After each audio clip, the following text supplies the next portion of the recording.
Good afternoon. We are now nearly 80 people in the meeting. Then, just to keep track of time, we will be starting, and I'm sure we'll have more people from all over the world joining this first webinar between the Global Food Security Cluster and the CFS.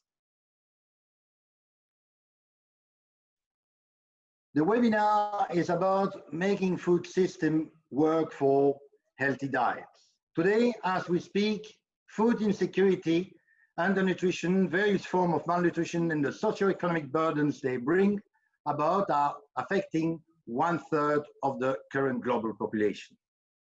Estimates warn this rapidly climb to half of the population by 2030 if the trend remains uncurbed.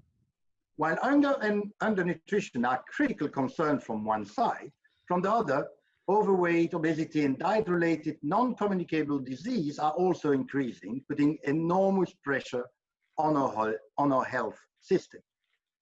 Fortunately, the global agenda for food security and nutrition has attracted unprecedented attention from the international community, and we have witnessed a rise in high-level commitment, coordination mechanism, and financing.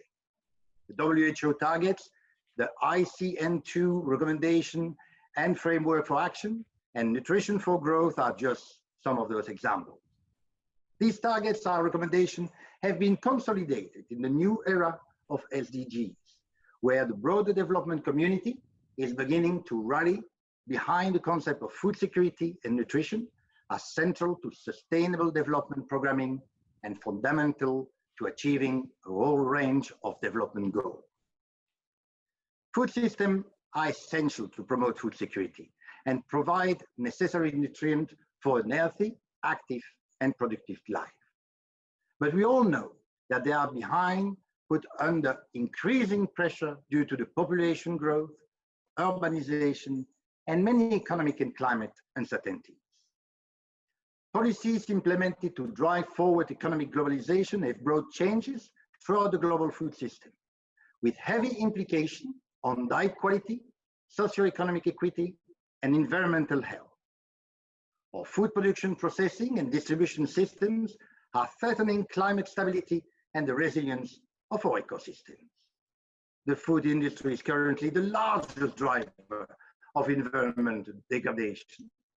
Overuse of chemicals, monoculture cropping system, cash crops, and intensive animal farming on land and at sea are degrading natural resources faster than they can reproduce and causing 1/4 of all man-made greenhouse gas emissions, with livestock responsible for about half of that.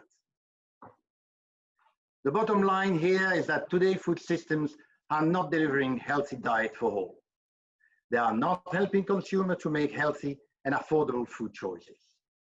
We have increased agricultural productivity and overall food availability, but at the same time, sales and consumption of ultra-processed food and drinks are increasing even faster, leading to diet-related public health concerns. The unequal distribution of an access to healthy and nutritious diets is another relevant aspect of our global food system that need to be addressed. The Global Nutrition Report this year highlights how inequality is a strong cause behind both undernutrition and overweight, obesity, and other diet-related chronic disease. The COVID-19 pandemic has exposed all these weaknesses of already fragile global food systems. Today, immunodepressed and malnourished people across the world are bearing a disproportionate burdens of COVID-19. People who are already suffering the consequence of inequality, including women, children, those living in conflict areas, and refugees, are being affected by both the virus and the impact of containment measures. Now, while much still remains to be done to keep building and sustaining global, regional, and national commitment toward achieving food security and adequate nutrition for all, and especially for the poor, the marginalized and the vulnerable policymaker and practitioner at all levels are still facing challenges in translating this global commitment into coordinated action at country level. Implementing bodies need evidence and guidance on how to design, monitor, and evaluate policies, intervention, humanitarian intervention, and investment for food systems that are equitable, environmentally sustainable, and resilient enough to adapt to sudden economic and environmental shocks. The Global Food Security Cluster is engaged in building partnership for coordinated food security response during a humanitarian crisis. By addressing issues of food availability, access, utilization, and stability. It recognized the value of prioritizing the progressive building and strengthening of food systems as part and parcel of the graduating process from emergency assistance to longer-term development planning and investment in areas affected by crisis. The joint organization of this webinar, which I'm really glad that we have today, is an effort toward expanding and collaborating with partners beyond the humanitarian intervention context and engaging in advocacy, policy dialogue, and technical guidance to create resilient, equitable, sustainable, and nutrition-enhancing food systems that meet the need of all. As part of its work on facilitating the platform for policy dialogue and providing technical guidance on food security and nutrition, the Committee of World Food Security, CFS, is in the process of developing voluntary guidelines for food system and nutrition, and a zero draft is already available. In this webinar, we will try to analyze and discuss together the nature, objectives, and content of the guideline and explore together how this can be linked to the work of the Global Food Security Cluster and partners' work at regional and national level. To do that, we'll have a panel with 3 people. The first one is the CFS Secretary, Mr. Christopher Egadon.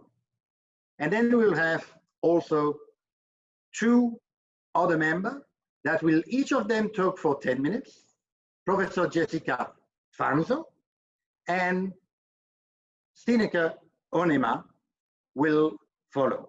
I suggest that we keep our question up to the end and comment up to the end, but please take advantage and write your question directly in the chat, as we might not be able to respond to all of the questions during the webinar, but we will definitely do so during the reporting. So before giving the floor to Christopher Egadon, I want you to introduce him to you. Chris has been a secretary of the CFS since March 2019. He is retired from the United States diplomat and had a career over 25 years as a foreign service officer with the Department of State and earlier position in the Department of Agriculture, Food and Nutrition Service in the Senate. His last diplomatic posting, including leading the US mission to UNESCO, directing the Office of Global Food Security for Secretary of State John Kerry, and multiple overseas tours in Asia, Europe, and the Near East, including as the sole political affairs officer of the US mission to the UN agencies in Rome from 2008 to 2011.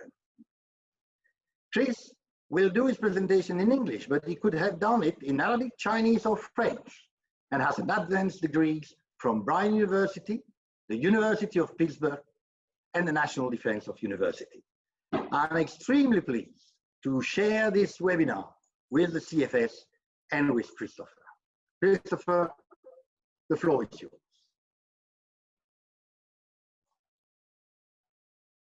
All right, Bruno, fantastic. Can you see me okay? Microphone's working? No, we cannot see you.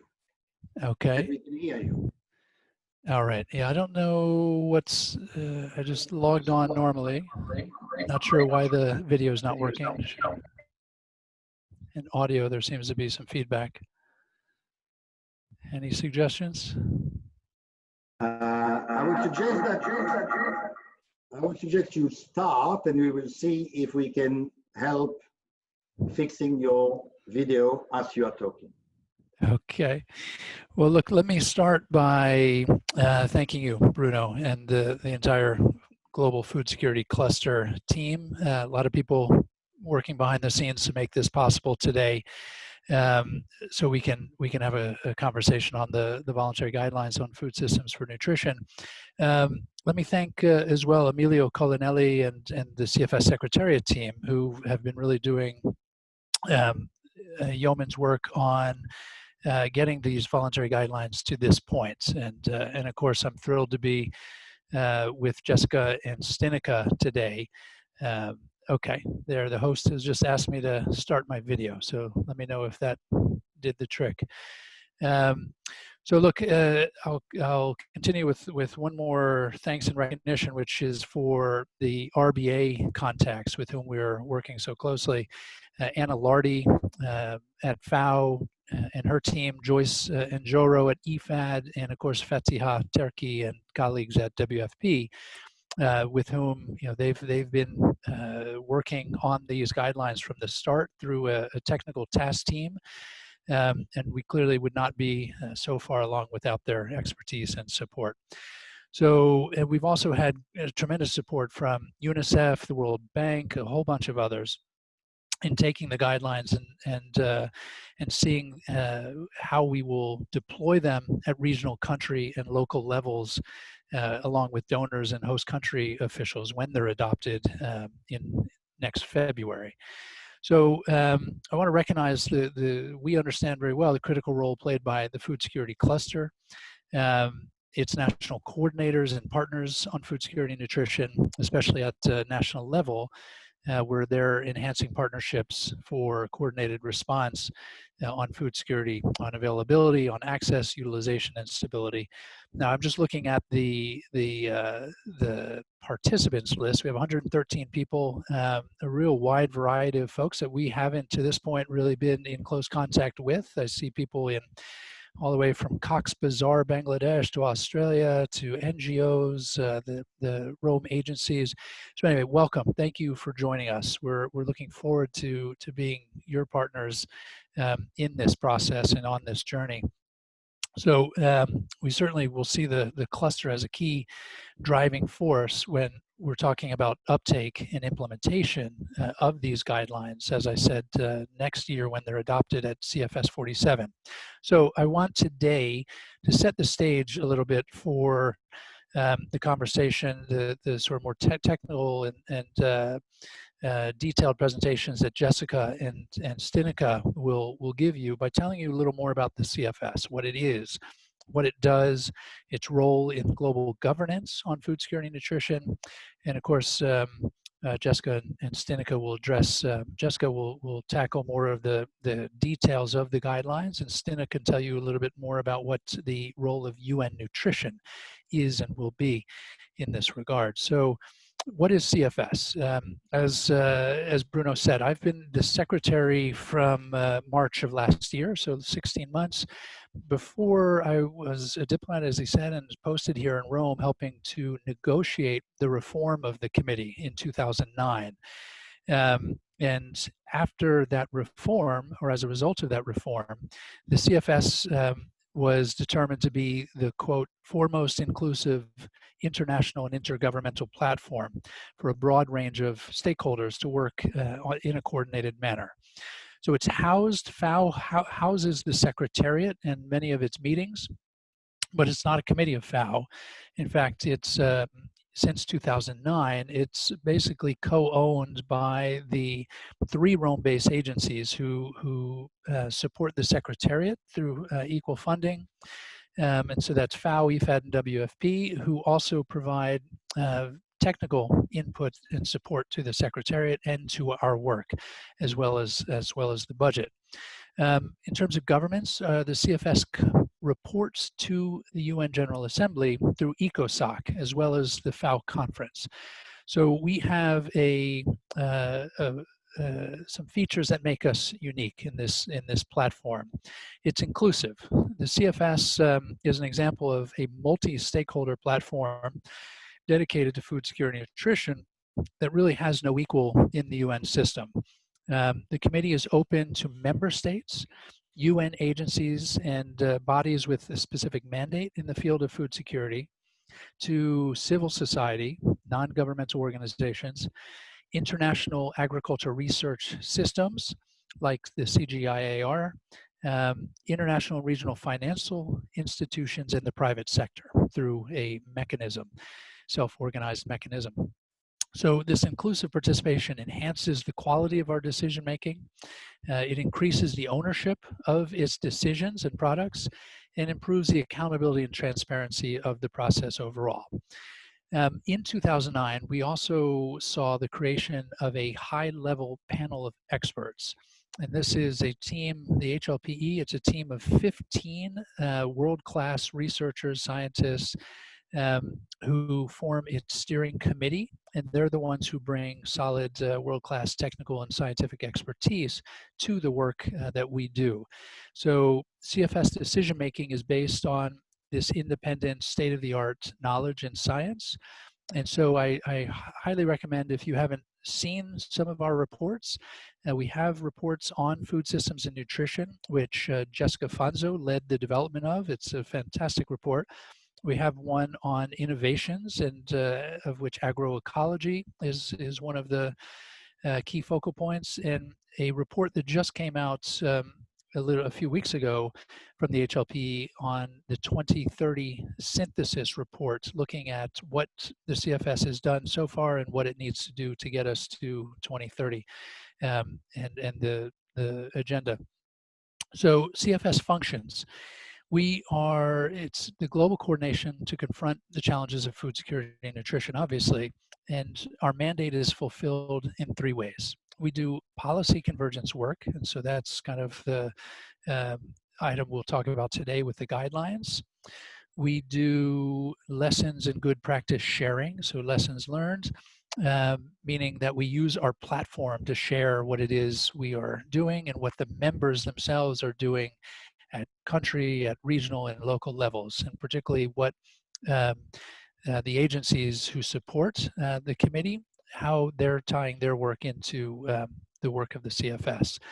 And then, of course, we discuss and review progress to highlight where progress has been achieved or not, and enable analysis of the general factors that led to these scenarios.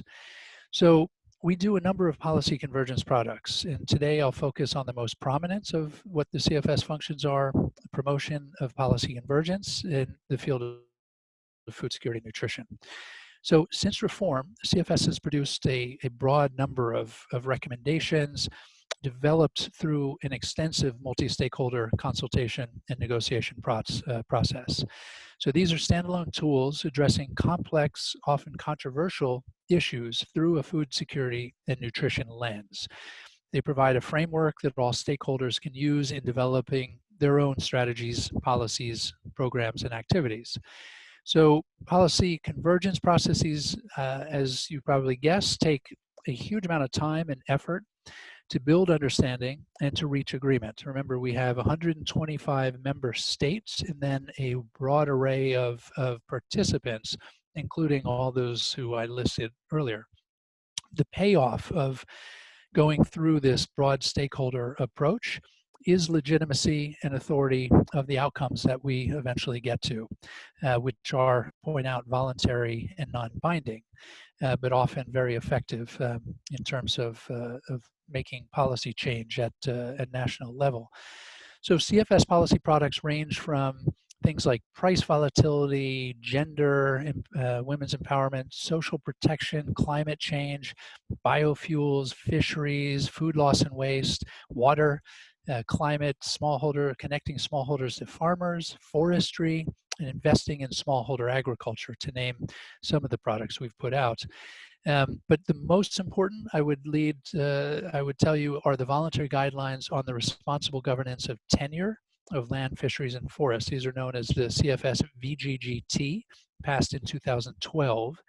and the Principles for Responsible Agriculture Investment, also known as CFS RIE, passed in 2014, and also a Framework for Action for Food Security and Nutrition in Protracted Crises, 2015, which Bruno, you and your colleagues surely know about, and hopefully we will, in CFS 47, highlight that framework and the results and responses that we've had in its implementation when we examine it in plenary.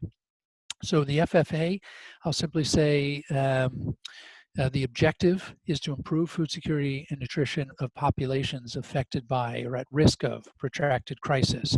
And you'll recall in February of this year, the UN Security Council identified the framework for action, the CFS FFA, as an important tool to address the issue of hunger as a result of conflict. And we'll cite the reference, but I think it's important to know that CFS for the first time was cited in the UN Security Council, and the links between crisis and hunger are becoming ever more obvious and important to address. So there are in that framework 11 principles that provide comprehensive guidance to governments and inform policies on preventing and responding to and promoting early recovery from food insecurity and malnutrition in protracted crises. So I hope you read that framework. Perhaps we can share a link to it in the chat, Bruno or Emilio. Now, the Voluntary Guidelines for Food Systems and Nutrition. This is something CFS is producing, which I said earlier would lead to its endorsement, we hope, in February of next year at the CFS 47 session. The journey started in 2017 when this HLPE report was released. Jessica can speak to that. And it's since been following an intense policy consultation process at global and regional levels, including 6 regional consultations around the world that Emilio and others helped put together. So we are about to begin negotiations on the final text in September, with the objective of presenting a final draft in February. So on uptake, this is probably the key thing about this product that hopefully we'll discuss at the end. Uptake of CFS products. As I said, the products themselves are voluntary.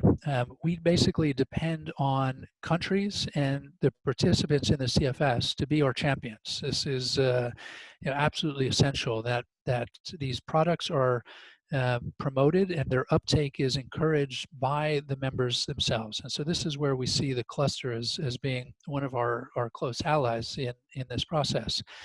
So events like this, I think, are very important to discuss, how partners like the cluster can support implementation of the voluntary guidelines, along with the Rome-based agencies, along with donors, private sector, civil society, all the folks that we partner with in the committee. So I think that's probably long enough for me. I've said, given you the CFS 101. We encourage you all to reach out to us, and as I said, Emilio Collinelli can post something in chat so you have our contact details. But look, we are grateful for this new relationship with the cluster. Welcome the challenges that you are all embarked upon and facing in the field, and look forward to working closely in the future. So back to you, Bruno. Thank you very much. Thank you very much, Tris. That was a very good tour of the CFS. I'm sure, certainly for all the people in the field, it gave them a very good information of what the committee stands for. Now we will move to the second speaker, and we have the honor to have Professor Jessica Fanzo.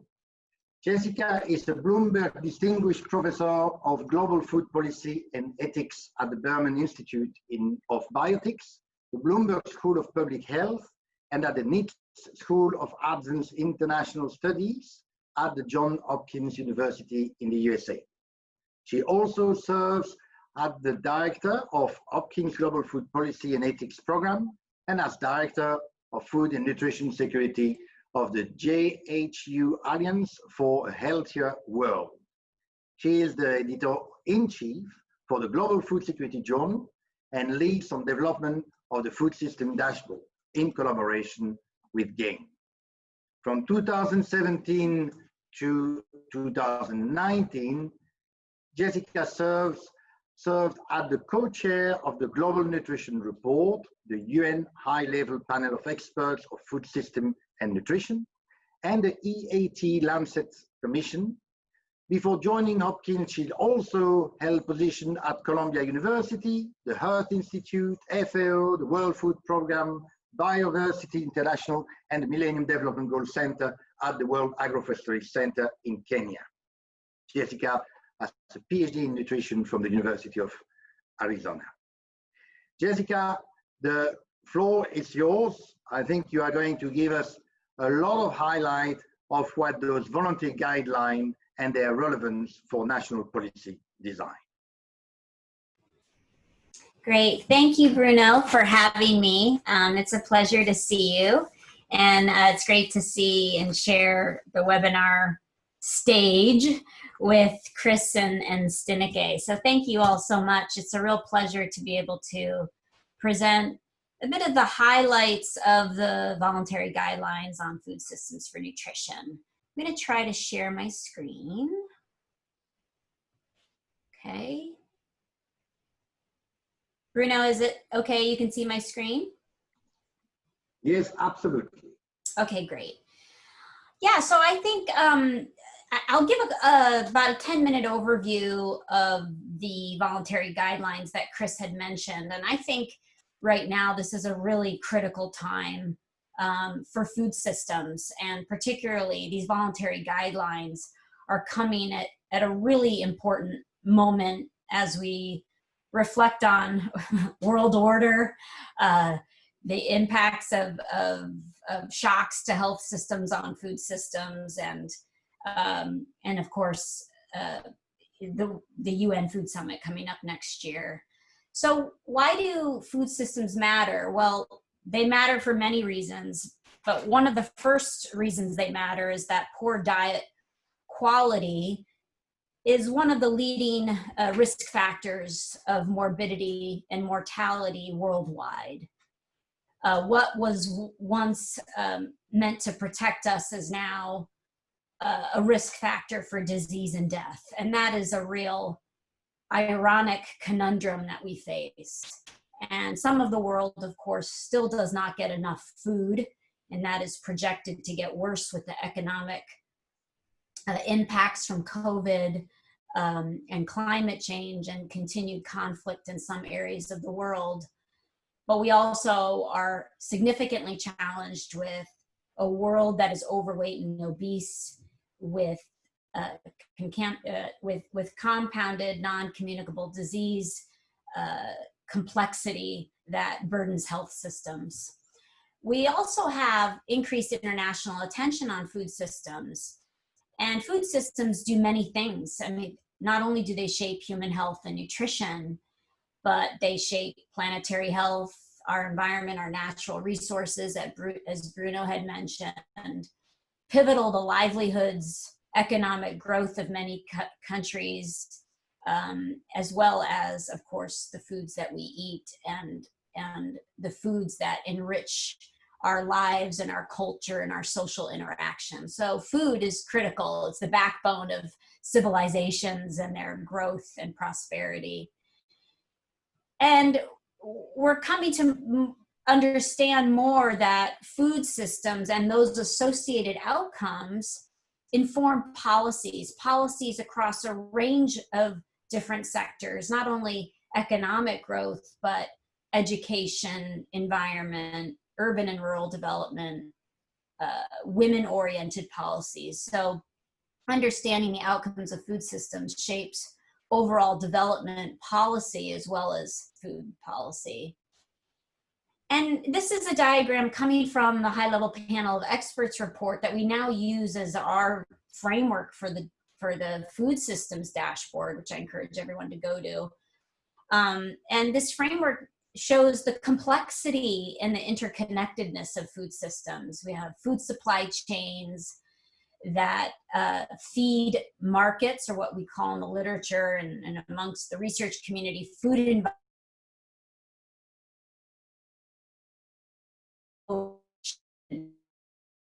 Food choices. We have the person that is engaging in that food system that has their own factors that they bring to the food system.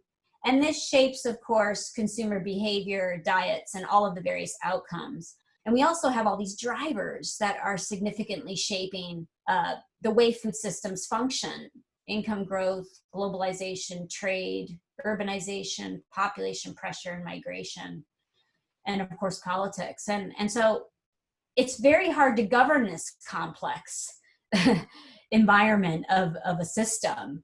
And so if you can't govern it, it's very hard to manage it. It's hard to shepherd it. It's hard to steer it in the right direction. So there's a real need for these voluntary guidelines. Still, many country policymakers are in the dark about how to manage that complexity of food systems. But we know that evidence-based policymaking requires sound evidence. It's difficult for governments to make improvements across the food system, particularly for diets and nutrition, if those linkages and the interconnections are not well understood and not well measured. So there's a real need for more tools and more guides that provide a roadmap for policy entry points for policymakers. And we hope that's what the voluntary guidelines will do, is provide a roadmap for policymakers of how to steer their food systems. And I think a lot of you have seen and know, particularly in this webinar, everyone who is tuned in knows that many reports have come out in the last 3 years talking about food systems, their relationship to human health and planetary health. We've seen a real uptick. And many of these reports provide broad global recommendations. And that's great, and it shapes and informs the conversation. But it still leaves many countries perplexed of what do they take from these global recommendations and make them contextualized for their country situation. And that's what is the next step that we need. So the voluntary guidelines do matter. And hopefully some of you have seen the voluntary guidelines. If not, maybe we can send a link in the chat box.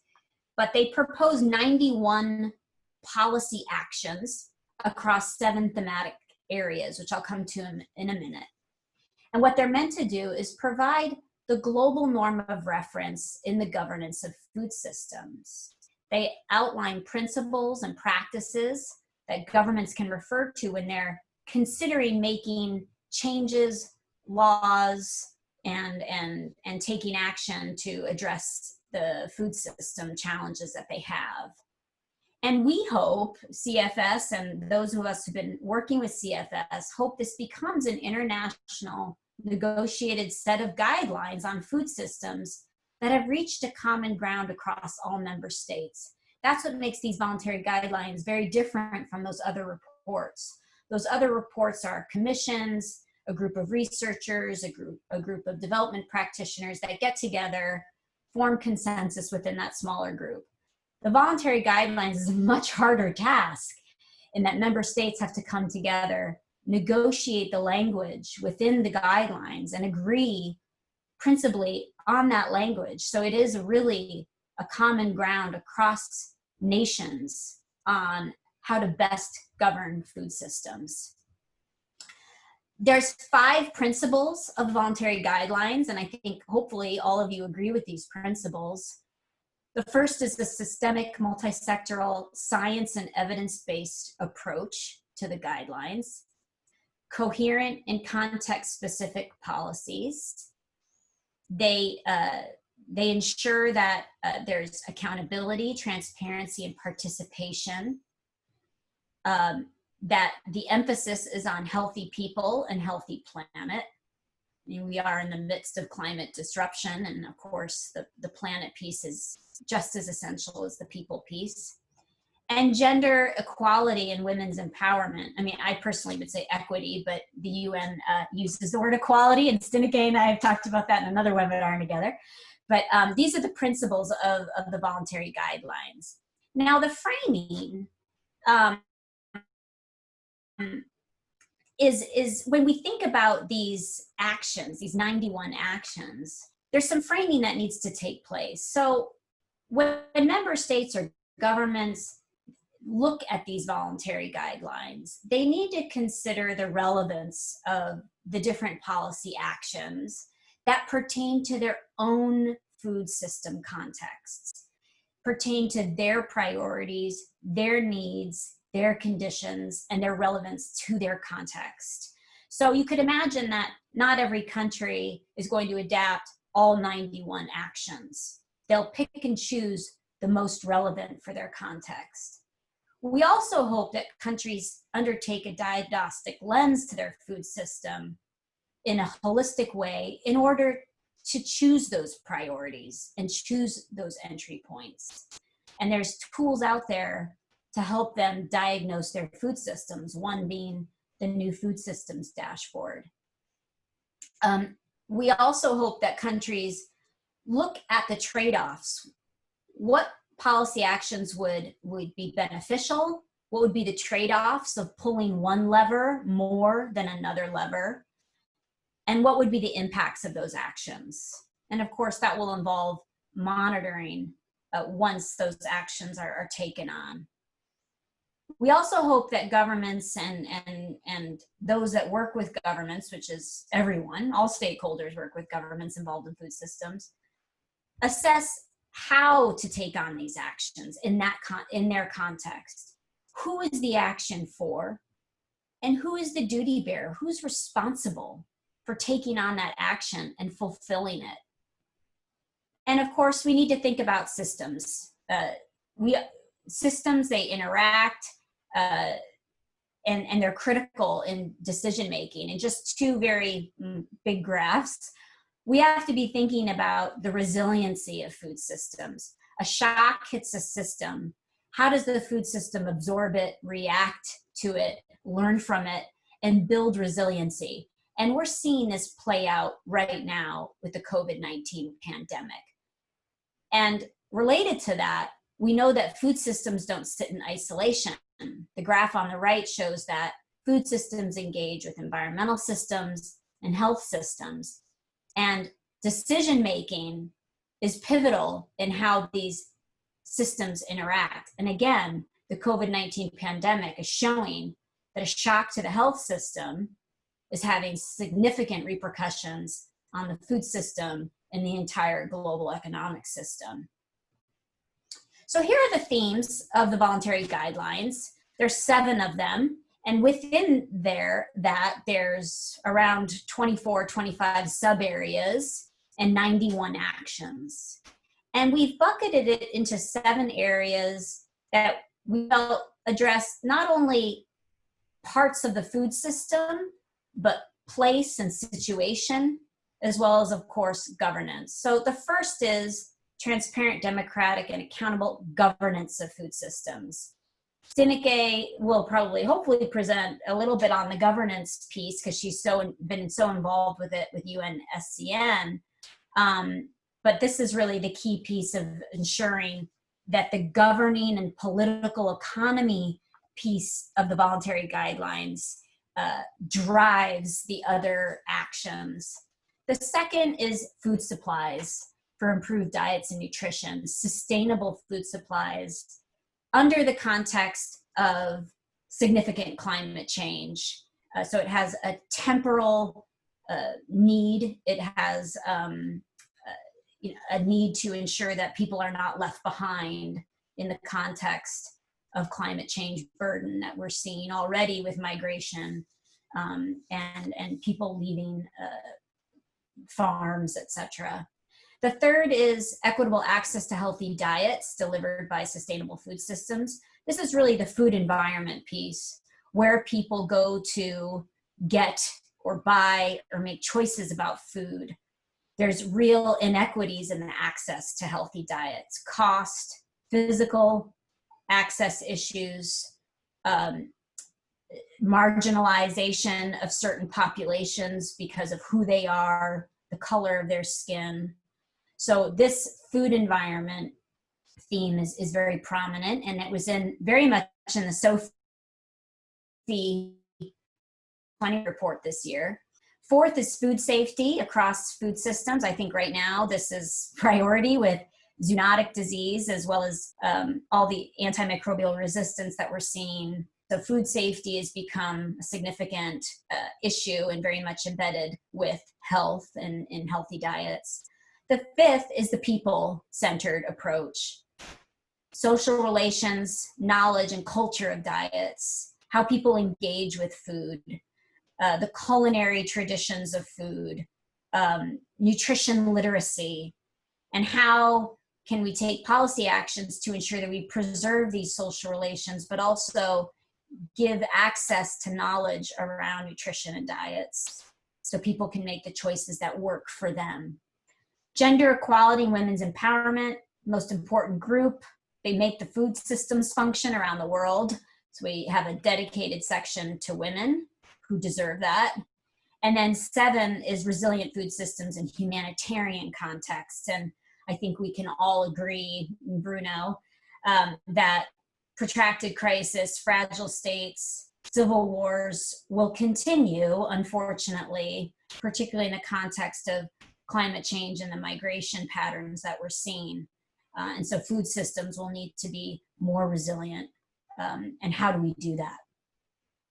And so taking them forward, this was a quote I pulled from the Voluntary Guidelines, encouraging CFS stakeholders to promote the Voluntary Guidelines, to disseminate, use, and apply them to improve food systems. And we hope that the Voluntary Guidelines support the continued implementation of the UN Decade of Action on Nutrition, which ends in 5 years. It's incredible. We're at the halfway mark, and I just saw a great paper by Trudy and colleagues at FAO about the halfway mark. I encourage everyone to read that.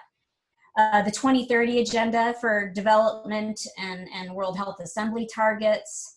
And of course, we hope the Voluntary Guidelines are a very important tool in shaping the agenda for the 2021 UN Food Summit. And this is just my last slide, and I really want to emphasize that the Voluntary Guidelines are fantastic. And we hope that they improve and fix food systems and get them on the right track. But none of the recommendations and actions will stand on 2 legs with the current sclerotic global political environment that we are facing. So if we want our food systems to function effectively, we have to be in a situation where our political environment embraces global cooperation and inclusion and minimizes political polarization and geopolitical competition. We're seeing a rise in autocratic and populist governments, and there is a great paper that showed that a lot of the autocratic countries are not faring well in COVID. And as many of you know, the United States is pulling back from its global cooperation, not funding WHO, et cetera. And me being an American, I feel particularly sensitive to this, that this is incredibly unfortunate for the world. And so I think all of us, and of course, CFS is constantly thinking about politics, but all of us who work in food need to be very cognizant of the global political environment that we are facing now into the next 5 years. And how do we get us back on track? We can't have a functioning food system without global cooperation and inclusion. So I just wanted to throw that out there for those who want to comment more on that. But I think the COVID crisis now and long after is showing some really disheartening trends. So I hope that we get back on track over the next 9 months. And I'll end there. Thank you. Thank you very much, Jessica. Extremely nice presentation. And yes, for the one that would like to see it again, It will be available on our website, and the entire webinar record is also going to be available. Yes, Jessica, I fully agree with you. The guidelines are very nice, and we need now, all of us, to bring our effort together to make sure that a lot of people, most of the people working in the field, are aware of them and start working with them to get the result out of those guidelines. Our last presentation is Stineke Ernema, and you will agree with me that we managed to have a very high-level panel this afternoon. Stineke has been coordinator of the UN Standing Committee on Nutrition, UNSCN, since 2016. As such, she contributes to coherent and consistent nutrition policy, advocacy, and programming across the UN system. She is a nutritionist and agricultural economist. Previously, she worked for several years for FAO and UNICEF in Ghana, Vietnam, and Latin America. She also worked for a Dutch NGO, ICCO, in charge of food and nutrition security policy and program development. During this period, she was a member of the editorial board of the Right to Food and Nutrition Watch. She chaired the European Food Security Group and was part of the coordinating committee of the civil society mechanism for the CFS. In the Netherlands, she was chair of the Netherlands Working Group of Nutrition, which pulled together NGOs, private sector actors, and research institutes. As a member of the very first independent expert group, she also supported the development of the Global Nutrition Report during its initial years. Before joining the UNSCN, she worked at Wageningen University, the Center for Development Innovation in the Netherlands. Stineke, the floor is yours, and I'm sure you are going to highlight for us the implementation of the guideline at country level across the UN system. Thank you so much, Bruno, for your kind introductory words. Let me first start sharing my screen. I hope it is visible for you. And thanks, of course, also for the opportunity to speak here this afternoon. I think this is wonderful, also being the last speaker today after you, Bruno, already mentioned the need for these guidelines to work. They need to have the support of all. And then Chris reminding us of the importance of the uptake of these guidelines once they have been finalized. I'll say a few words about that. And then Jessica reminding us again about the timeliness of these guidelines, the development of these guidelines in these times of uncertain times of COVID-19. And then again, you also reminded us, Jessica, of the interconnectedness of the various systems we are working with and we have to work with. I will not explicitly address governance, so I'm sorry about that, Jessica, but throughout my presentation, I will say I will reflect on it a little bit. So if you listen carefully, you will be able to hear some messages about governance. So let me, for those who don't know us, a few words about the UN System Standing Committee on Nutrition, established in 1977, so slightly younger than the Committee on World Food Security, and as the Committee on World Food Security responding to ECOSOC resolution.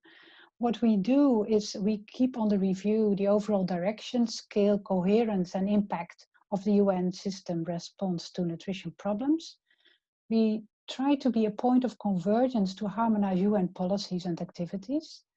Then again, we also provide the initiative and development and harmonization of concepts, policies, strategies, and programs.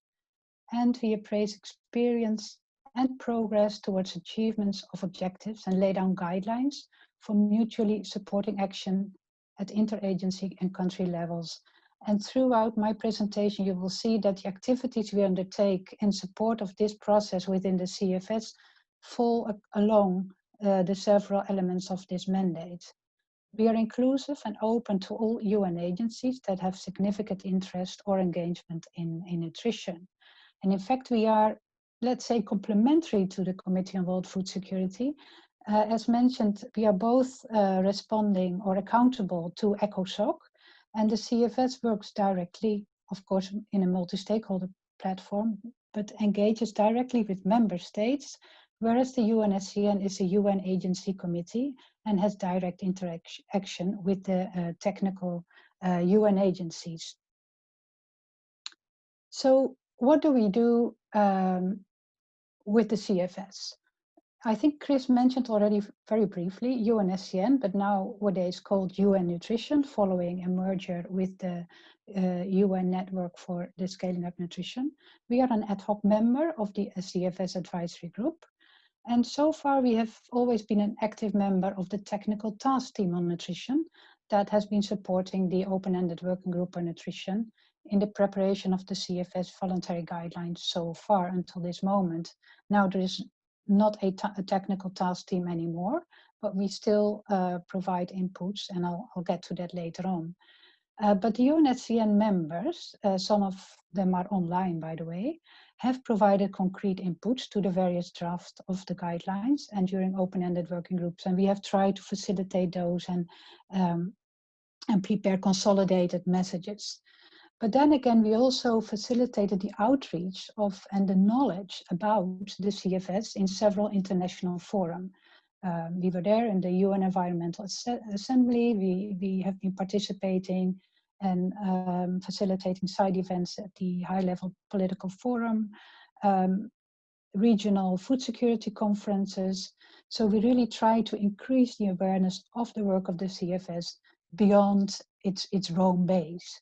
But still, as you see, and as you understand from these few words, very much at a global level, whereas the UN Nutrition will also start reaching to country level. So UNSCN has a few strategic objectives, and I'll just highlight one of them here. That's the support consistent and accountable delivery by the UN system at country level. So we have work related to that objective is the harmonization of UN methodologies, guidelines, policies, and strategies to better respond to the needs of countries. Is key to helping them achieve their nutrition goals. So really, let's call it, with a little bit of respect, but a top-down approach from global to country. But now with the UN Nutrition, we have several core functions, but one of them is translate the global level guidance into country level actions, guidelines, and impact. The two look a little bit similar, but as you can see from the second bullet point, the first bullet point says it's really global guidance developed at global level by UN agencies, but then actively reaching out to resident coordinators, to countries, to really support implementation and coordination at country level. So that's really an essential difference. So back to the voluntary guidelines on food systems and nutrition. The work is still in development, obviously. And what we are now doing is working with our UN members to develop a UN consolidated proposal regarding some of the issues that are still under debate. Jessica highlighted a few of the technical areas, and we delve a little bit deeper into some of the definition issues or issues like fortification, sustainability, trade, those issues that really require a lot of debate. And we think we really help the negotiations when we come forward with a UN consolidated proposal for these, let's say, more difficult issues that are being debated. And then, because we are actively reaching out to UN agencies who are not Rome-based and not always actively or directly involved in the CFS process, like OCHA, or like UN Environment or the UN Humanitarian and Coordination Organization, these agencies and these committees can now actively contribute according to their specific mandate and expertise. And we think and we hope that with the involvement of all these agencies and the active agencies' involvement at all levels, already prior to the adoption of these voluntary guidelines, so in fact, working on the ownership through collaboration with the agencies, we hope to maximize the support to the implementation of the guidelines once they've been adopted in February next year.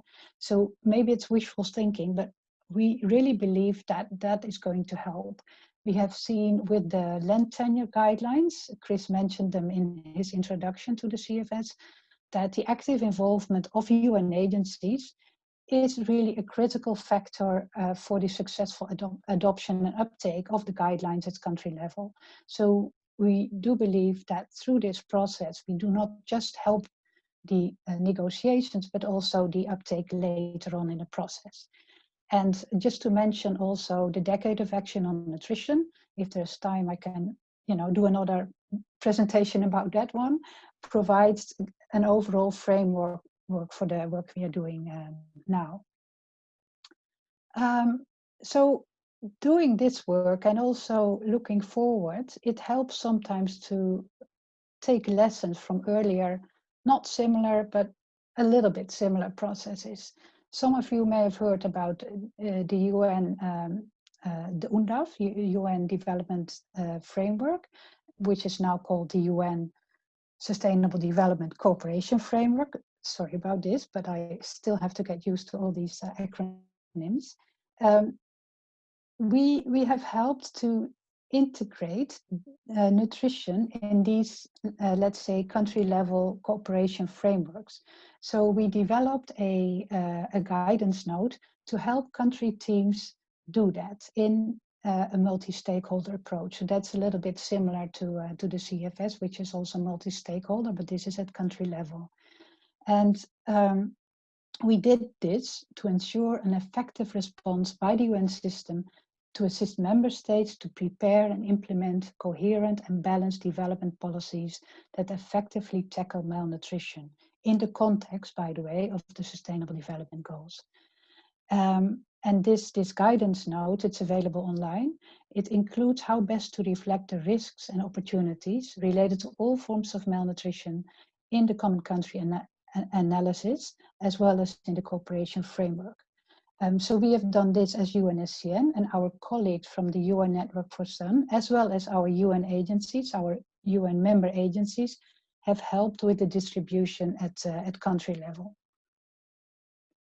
So now we speak of the UNSDCF, the Sustainable Development Cooperation Framework, and this is really in the context of the UN reform, and it's the most important tool for the UN for planning and implementing development activities at country level.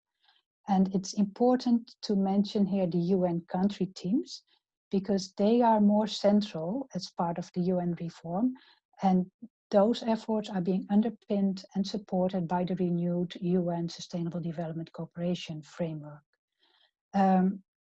And then again, new is as well is that in humanitarian context, the integration of nutrition in the UNSDCF allows the country teams to pay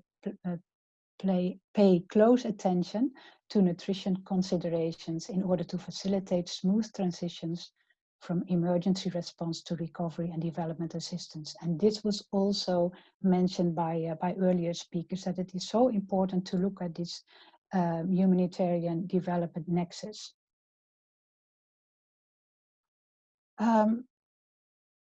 So what we see here, and this is also, this slide is partly based on the year report of our colleagues from the UN Network for Sun.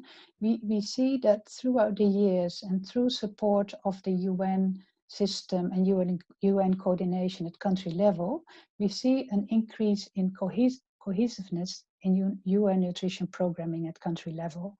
And these frameworks, the ones I just mentioned, they really provide a vital opportunity to plot the UN path towards scaling up nutrition action, both humanitarian and development across sectors. What we see is that in 55 out of 60 countries, nutrition has been integrated into those UN SDCFs, or humanitarian response plans. And 41 of these were in fact already implementing joint UN nutrition programs or programming. So you do see that nutrition is getting more and more embedded at country level.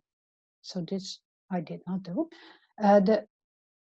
Just a few words about the main thematic areas of these programs. Food consumption practices for healthy diets. So that could be interesting for the CFS as well, because again, healthy diets are central. Infant and young child feeding and the management of acute malnutrition. And why I'm saying this, because I believe this creates an enabling environment or a warm bath, which could then support the implementation of the CFS guidelines once adopted. But of course, there's challenges as well. And for this to work very well, we need nutrition capacity at country level. It's essential. It's really essential. And we have heard it in, maybe not in this presentation, but it's always everywhere. The Global Nutrition Report mentions it. Several colleagues at country level mentioned this. It's essential. But it also needs capacity assessment. What exactly is needed at country level in order to be able to integrate nutrition in an effective way, in order to implement these, let's say, joint UN programming or joint nutrition policy planning. There's financial constraints as well.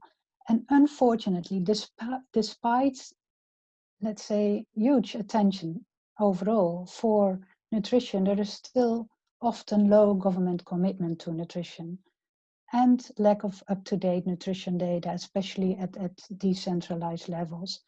So it's of course clear, but I need to say it over and over again.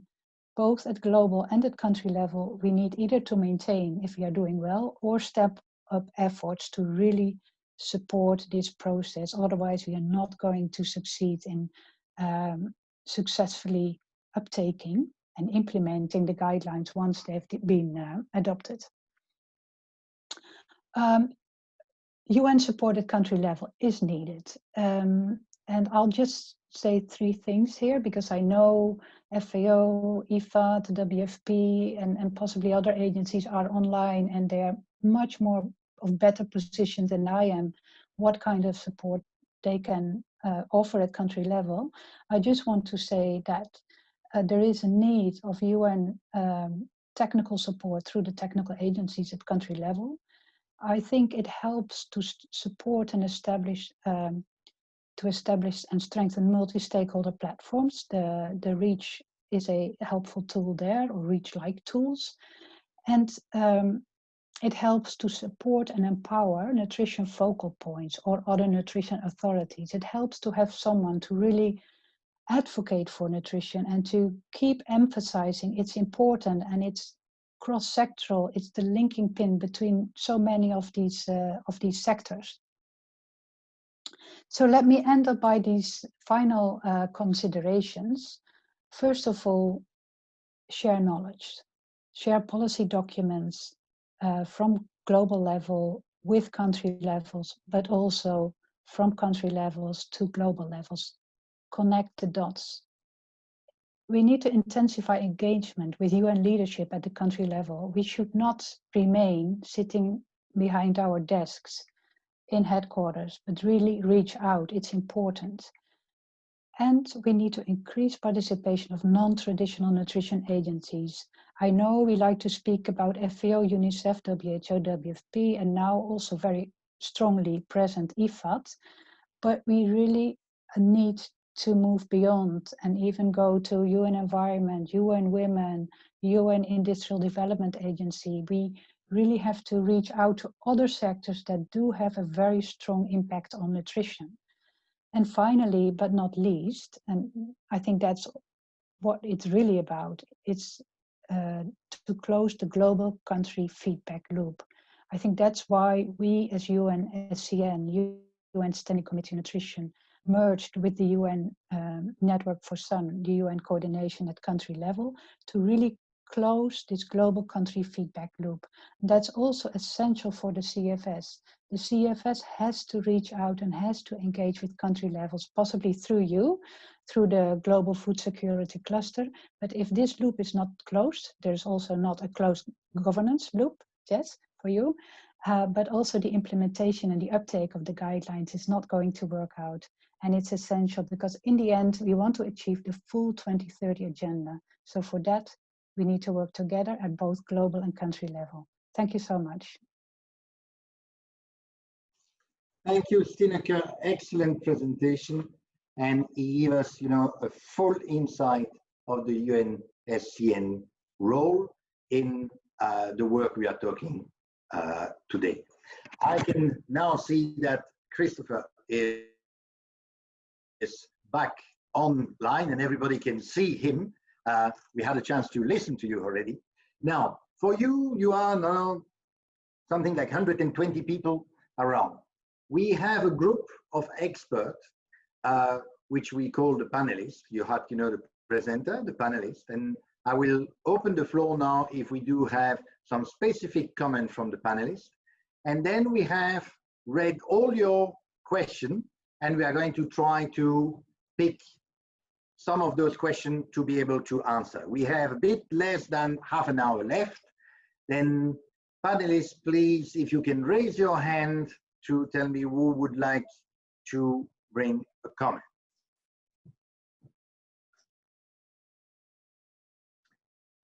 Any comment from the panelists? We might, Bruno, while we wait, might also suggest asking Anna, Larty, or Joyce, or Fatiha if they have any perspectives from the Rome-based agencies with whom we are so closely partnering, just how they see their own networks, for example, at the FAO country offices working with the country teams using these. So, yes. Anna is online. Go ahead, Anna. Okay. So thank you very much, Chris and CFS and Mr. Chair. Thank you very much for giving us the opportunity on behalf of FAO to make a few comments on how we are going to engage with the CFS voluntary guidelines. The voluntary guidelines, as was mentioned by Jessica and others, Stineke, comes at a critical time. Just to note a few is that we had the SOFI 2020 that was declared or launched a few weeks back, and the document puts into quantitative terms what we have all known all along, that healthy diets are not affordable. We also have the Food Systems Summit 2021, and this will present an opportunity to highlight and agree on the gaps in our food systems, some of which were highlighted by Jessica. We also have the Nutrition for Growth Summit in Japan, where countries will make policy, financial, and programmatic commitments for nutrition. And hopefully, some of these commitments will go into food systems transformation. Now, for us at FAO, we are updating our nutrition strategy to be released early next year in 2021. Our nutrition strategy has the vision that all people are eating healthy diets from sustainable food systems that will protect human health and well-being, and as well as being resilient to shocks. How then, as we as FAO, are we going to move forward with the voluntary guidelines? We are going to do this in several ways. First, the voluntary guidelines respond to the Nutrition Decade work program on food systems delivering healthy diets. The voluntary guidelines will contribute to this in several avenues. One, in improving access to food that contribute to healthy diets, improving availability and affordability of foods, and also ensuring the food safety across the entire food systems. Based on this, FAO commits to make the voluntary guidelines known at country level. We will share and ensure all our FAO country offices are familiar with the contents of the voluntary guidelines and will incorporate this in the advice to countries. Secondly, we will also implement our nutrition strategy and ensure that it aligns with the voluntary guideline recommendations as much as possible. And thirdly, in our work on building capacity of parliamentarians for nutrition advocacy, we will promote the voluntary guidelines alongside. So we know that our nutrition strategy and the voluntary guidelines will move side by side because the content are complementary. They indeed will complement each other in terms of making sure that healthy diets are available to all. On this note, we really look forward to working hand in hand with CFS to move the voluntary guidelines into implementation for all and at all levels. Thank you very much, Mr. Chair, for this opportunity. So can I just ask real quick, Anna, thank you, I'm glad to hear that. I did review your nutrition strategy. I didn't see the voluntary guidelines mentioned anywhere in it. So moving side by side is one thing, but having programmatic assistance, programmatic investment is something different. I don't know, maybe you want to comment on that, or perhaps that's something WFP will take on more solidly. I would like to comment on this. You know, we had the voluntary guidelines, the very first draft that went to so many groups, so many external partners, internal and external. We have now received all the comments and we are working on the second level. What you saw was the very first draft of our voluntary guidelines and we are moving forward with it. Thank you. Thank you very much. That was very interesting and very good to hear that is moving forward. Do we have another comment from the panelists or from one of the RBA? By the way, there was a comment and I fully agree with that. It is very UN-centered, but there is a lot of academic, and I think Jessica is definitely representing somehow the academic world, and for sure we are hoping to open the door further than the UN circle. NGOs, for example, are most of our partners. We do work with the UN, but most of the partners of the food security cluster are NGOs, and we do hope that this webinar will bring the interest to the civil society world. Any other comments? Can I come in? Yes. Yes. Go ahead. Who are you? Present yourself, please. I am Joyce Njoro. I'm the lead technical specialist for nutrition at IFAD. Thank you very much for organizing this webinar. I think it's been very useful. And maybe just not adding to the voice that FAO has also, Anna has talked about. IFAD also fully supports and stands behind these guidelines, these voluntary guidelines. And we commit to also help in the dissemination and the uptake. The guidelines are very much aligned to the kind of work we do. Supporting smallholder farmers to increase their production and also the consumption and the market access and capacity for them to also improve not only their food security, but also their nutrition. And we see these guidelines also being very helpful in terms of developing the country strategies and programs at country level and identifying policy and engagement areas and also investment areas to improve food security and nutrition at country level. So this is really going to help how the investments are going to be implemented at country level and as IFAD commits to having more and more investments in nutrition, then I think the guidelines really help us to do that. And some of the key areas, and I think already mentioned in the guidelines, like the gender equality, the opportunities of jobs for young people and also for women, resilience, environment and climate change, the work on value chains, from all the way from production to markets and also to consumption, and addressing poverty. I think these are really the areas that IFAD works on, and I think these voluntary guidelines would be very pertinent to that. So the other avenue that also we see ourselves engaging in this is also through the partnerships with the other UN agencies, because we work in partnerships at the country level. So the country level platforms will also provide that entry point to influence and work more with other like-minded organizations within a multi-sector kind of a platform. Then finally, also we are also coming up with an online database where we can have all these CFS recommendations so that they can easily be accessible to internally and also externally to those who may want to use them, and that includes the policymakers, also the practitioners, and this can influence the conversations and the policy engagement at the country level and also investment decisions. So in a nutshell, I think I'll stop there for now. Thank you. Thank you, Joyce. That was very nice and always great to have, IFAT intervention. I see that we have only now 12 minutes to go. I'd like to open the floor to some of the attendees and to go through some of the questions. I see Bryony, you are asking, you put your hands up. Would you like to take the floor? Hi, thank you.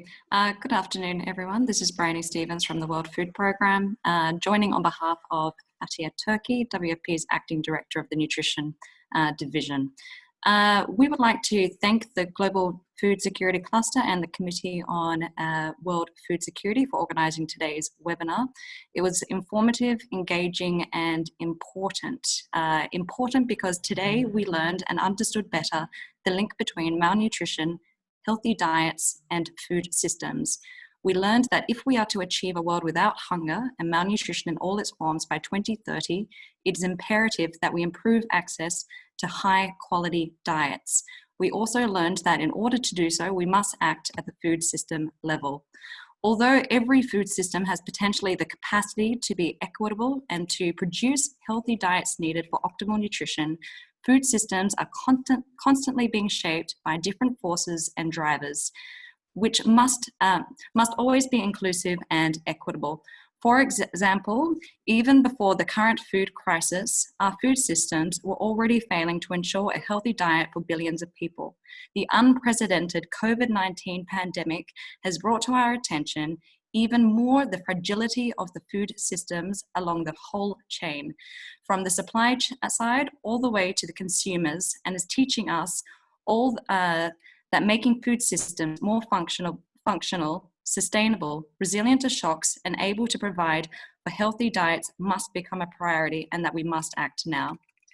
Today, more than ever, we are reminded of the importance of focusing our collective energy and efforts to promote food systems that are sustainable and resilient to shocks.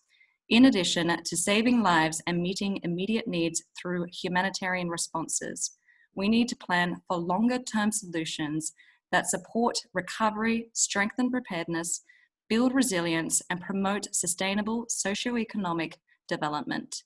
The Voluntary Guidelines on Food Systems for Nutrition provide guidance to this end and can support to ensure gains that will be achieved and maintained in the long term. They offer practical policy solutions to promote the strengthening of food systems to enable healthy and sustainable diets. I would like to once again thank and commend the CFS Secretariat for steering efforts on the preparation of this fundamental piece of work and for working tirelessly to enable the alignment of different constituencies and actors behind this joint framework. WFP, alongside other Rome-based agencies, FAO and IFAD, is a member of the CFS Permanent Advisory Group and has been actively involved in the development of the guidelines since its inception, including by playing a key role to ensuring a reflection on the importance of resilience of food systems in humanitarian contexts. And we will continue to stay engaged, joining forces with other UN sister agencies to support the process leading up to the finalization of the guidelines, as well as their dissemination and rollout at all levels. Coordinated and targeted actions will need to be taken to ensure global food security and nutrition for all. The CFS Voluntary Guidelines represent a fundamental milestone as they pave the way for holistic and integrated approaches to food systems and nutrition.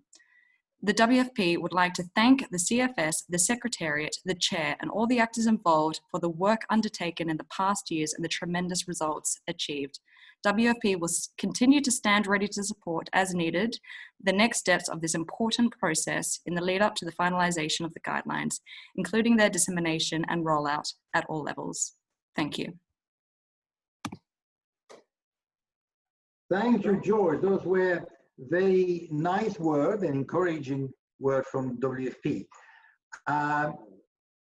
If we don't have any comment on these words, I will at least go through one of the questions, that at least we answer to one of the questions we had in the chat. So Millie, could you give us one of the questions?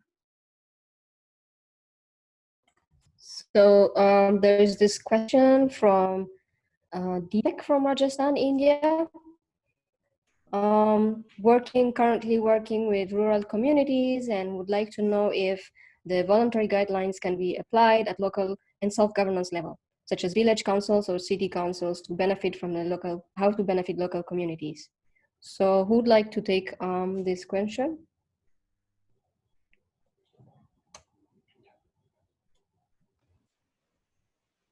I think if nobody else does, I'll just say the short answer is yes. And in fact, we encourage all of our products to be used at every level: global, national, regional, local.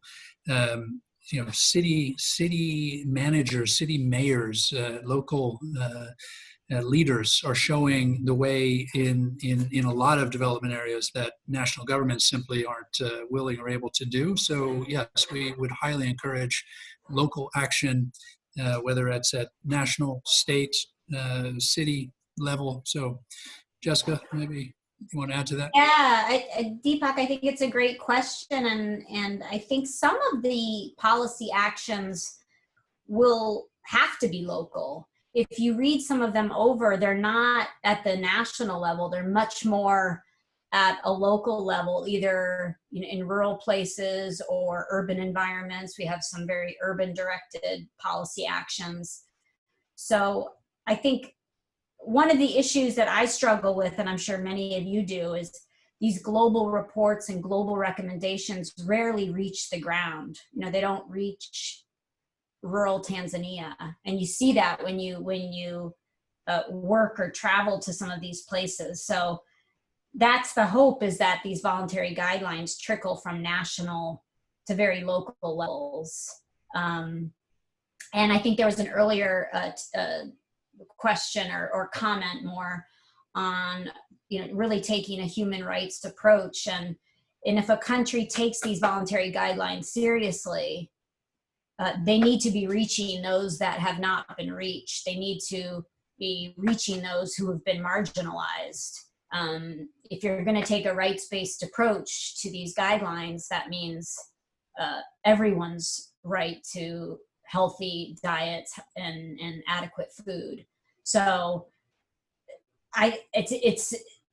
governments are implored to ensure that they reach down to the local level.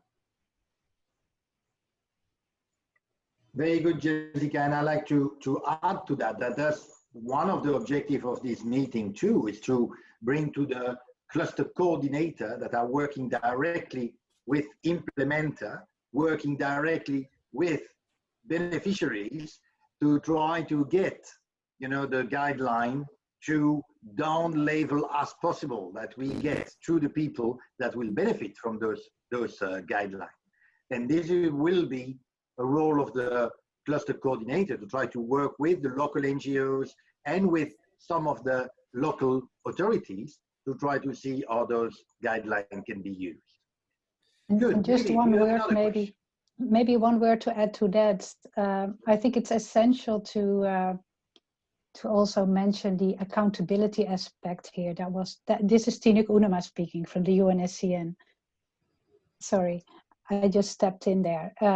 I believe that, yes, everything that was said is essential, And in addition, I think people at local level with these guidelines in their hand can hold their governments to account also at local level. Hey, ladies, hey guys, you have approved these guidelines at global level, so make sure that we can implement them at local level in our own communities to help support sustainable food systems for healthy diets.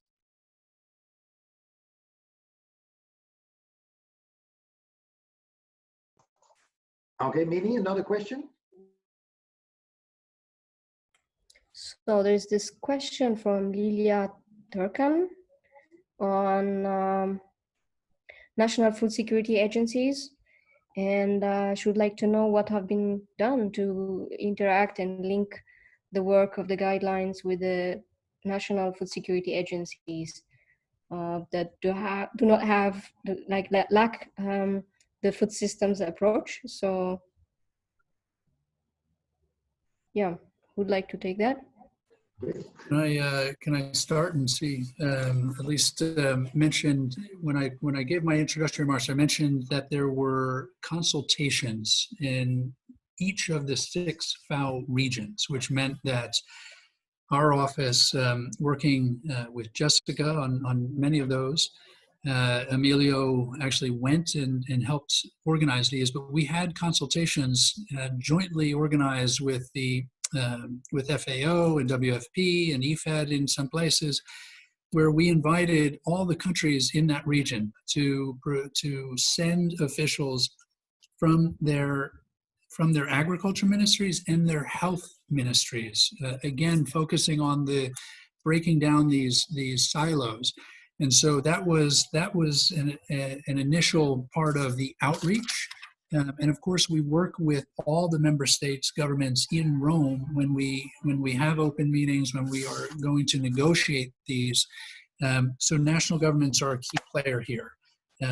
So engagement is a key part, and we're also looking at all types of additional outreach and education, like at the Food Systems Summit next year, like the Nutrition for Growth Summit that Anna mentioned. So we are engaging all the time. Over. Can I add to that? Christopher, very nice. Do we have another answer or to add on how to engage national institution? Yes, Stineke Unema again from the UNSCN. I think now I should speak in the future tense when we will be UN nutrition and reaching out to country level.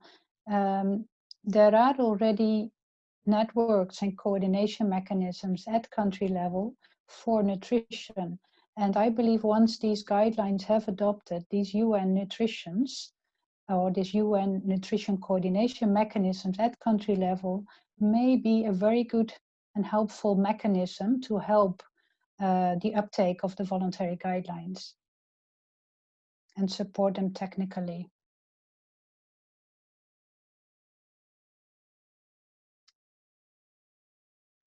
Okay, good. It is 3:30 and all good events need to be stopped before the end, because I can see we could continue to discuss this, but we booked an hour and a half of your time. This is the first webinar that we have with CFS, and I'm pretty sure this is not going to be the last. It's also opening the door to this collaboration, and we will do some work to make sure that at the field level, you get more information and see how you can use it.